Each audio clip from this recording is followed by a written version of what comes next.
Hi everyone. Now in this session we'll talk about the study plan for FRM Part 1's 2025 session. Every year in the month of December, once the syllabus is released by the GAP, we come up with the study plan. We are doing this for past 7 years.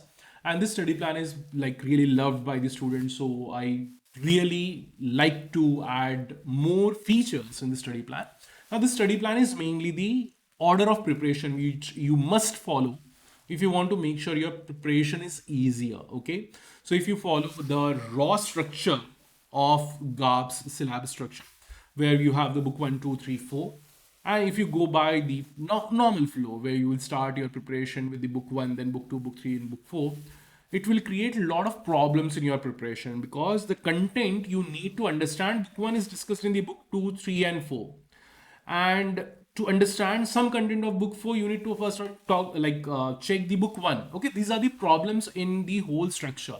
So the syllabus in general, the way it is provided to you is not properly structured. That's why you must follow a particular order of preparation which creates convenience in your preparation. That's why I'm saying like you must follow the study plan. Now here in this year, in 2025, this plan is similar to 2024 because we have the same topics here. But here in this year, I tried to add some features in the study plan, which provide some additional benefits if you are using the study plan. So let's see what is in the study plan. One more information like from where you can download the study plan. So you can visit the falconedition.com, and on falconedition.com, you will see the free resource section. In free resource, in free download section, you will get this file for the download. This is free download. You can download this file for freely. Okay. So I have to simply I guess you have to add your mail ID and then you can download it. Okay. So this is for this year. This plan starts from December Jan. So this is the alternation here. Okay. So you will see the December or Jan because I'm not sure like you are starting your preparation in December or in Jan. That's why I mentioned the December or Jan. Whatever is your preference, you can use it. And also the month 1 is mentioned. Okay. So if you are comfortable in like using the simple month 1, 2, 3, and 4 like this, so just focus on this month 1. So in this month 1, you have to follow these topics. Now, what are the features here? So first we have the date. So here in this year, like I added these features in your study plan where you have now date. So you can write down your preferred date. Okay, on this date, I want to prepare these fundamentals of probabilities, then the random variables, then the common univariate, then the multivariate, like this. So this is your week 1's topic. So you should prepare these 4 topics in your week 1. Then in week 2, you have to prepare these topics. Then week 3, you have to prepare these topics. And in week 4, you have to prepare these topics. Now, while designing this study plan, I make sure the weightage or the preparation weight in every week is kind of balanced. Okay. So first of all, order is logical, and then the particular week is not overweighted with the preparation time. So you can conveniently prepare 4 topics in this week 1. If you need some more time, you can shift this, say, reading number 4 to next week. Okay, like this. So it is not very rigid plan. Like you must finish your all 4 topics in week 1 itself. If you want, like, yeah, you can take some more time, but make sure you prepare properly. Okay. So FRM exam or this exam requires the conceptual understanding. So you should not be compromising your conceptual clarity in order to finish preparation in just 1 week or the given time. Okay, that's why I'm saying like take more time, maybe 2 or 3 days extra, but make sure you prepare these topics properly. So this is the week 1.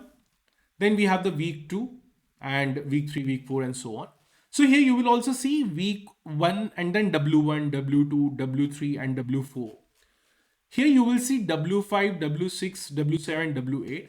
So this is like the week's continuation. Okay. So like say this is the 5th week of your preparation, 6th week of preparation, 7th week of preparation, 8th week of preparation. And in this month, in the month 2, if you are preparing or following this schedule and say this is the Feb 2020. So the date is wrong here. I'll upload the corrected date version on the website. So this is Feb 2025. Okay. So if you are preparing this topic in the Feb 2025, then in the week 1, you are preparing these 3 topics, and this is the 5th week of your preparation. This is the meaning of this. Again, the same dates are available. Now here you have this P and Q. These are the check boxes. So if your preparation is done, tick this. If your question solving is done, tick this, like this. And then you can also keep with this check boxes, you can keep the track of your preparation. Okay. So this is very important again. And some students will say like, okay, so we prefer the Excel version of this study plan. My recommendation is, instead of Excel version, use the print copy of this study plan and always have it handy. If you have this study plan in front of you all the time in your bag and on your desk, you will be reminded by the study plan like, okay, you have to prepare this much is pending, and so on. These topics are prepared, this much is remaining, and so on, right? So that's why always prefer the printed version, because in Excel version, it is not going to come in front of you unless you intentionally open it, right? That's why I recommend use the print version. Okay. So then you have like for the preparation and the quizzes. So I'll just give the overflow of like the flow of how it is working. So in the week 1, you have 4 topics from book 2. Then you have 2 topics from book 2 again. At this particular point, your basic statistics area is done. Then you have book 3. These topics are from the book 3. And again, the book 3 is continuation. And again, the book 3 is continuation. If you finish the preparation or the topics given in the week 4, your major portion of the derivative section is done. Then in week 5, that is week 1 of second month 2, you have reading 7, which is linear regression, then regression with multiple regression, multiple variables, and then the regression diagnostics. So these are regression related topics. Then you have week 5. Then you have fixed income basic related topics. Then in week 6. And in week 7, you have again the fixed incomes continuation with 3 topics from the book 3. And then in week 8, you have the end of, like, these are the last topics on the derivatives. Derivatives are the financial derivatives, futures and options. Then we have next month 3's week 1. And here you have the advanced topics of fixed income. This section is for the value at risk. Then you have the stationary and non-stationary time series, and also the other miscellaneous topics from the quant section, book 2. Then you have book 1 here. See, in the month 3's week 4, you are starting your book 1. Okay. And once you are done with this reading 5 and reading 6, then you are starting with the book 1's rest of the topics. Reading number 1, reading number 9, and reading number 10, like this. Like, see, understand this. Here in this topic, the learning from the financial disasters and anatomy of the great financial crisis. If you are very new to this financial industry, then the problem is to understand these topics where we will discuss the MBS and all the basic terms are required to understand these topics. The basic terms of finance are required to understand these topics. Without preparing like all these topics, it is very difficult to understand this section. Okay.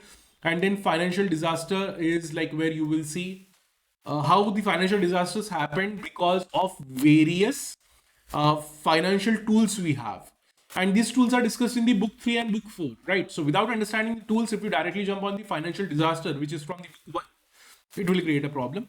One more thing, in the file which I will upload on the website, there I will provide you the book reference also. Okay, right now the book reference is missing here. So I will also provide the book reference. Fine. So then you have like the month 3. Okay, this is month 4.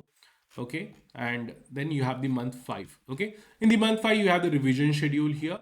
And in the month 4, you have, this is wrong mention here. Okay, this is my first draft of the copy. So I'll make all the corrections and upload it. Okay, the correct copy will be uploaded on the website. So here in the week 4 of April, ideally, you should appear for mock test round and mock test round 2. Okay, if you're Falcon students, then 2 mock rounds of Falcon and 2 mock rounds of GAF. This is the compulsory thing for you. Okay, so you have to appear for 4 mocks. So this is the week 4, and then you have your revision schedule, and in week 3 you have your exam. So ideally this is week 2 only. Okay, from 10th of May to 16th of May. So in ideal situation, you should appear for your mock round 1 at least 30 days before your exam. Okay. So in mock round 1, you will understand your problem areas. And once you understand your problem areas, you should have enough time to do all the course correction. Okay. If you need to fix some gaps in your preparation, you need time. What happens, like a lot of students appear for mock just 10 days before exam because say like their preparation was not done, and so like there are multiple reasons for not appearing for mock. and they appear for mock just 10 days before exam, and now there is learning from that mock. Like, okay, these are the problems, but you don't have time to fix it. You have to do the revision in the last 10 days, right? So to solve this problem, make sure you appear for mock round 1. Even if you are 80% prepared, no problem. Just appear for mock round 1 30 days before your exam, and do the remaining preparation and the course correction simultaneously. Okay, so this is my recommendation for you, and this is the study plan for FRM Part 1. Okay, so if you want like the more feedback on the preparation, the specific preparation guidance, like how to do the preparation specifically with the topics and all, I will provide separate video on the preparation. So this is mainly a study plan, and that's all for this video. Okay, so if you have any suggestions for the study plan and so on, like just comment on the this video. I will definitely try to incorporate all the suggestions in the study plan. So thank you for watching this video. See you in the next video. Bye bye. Take care.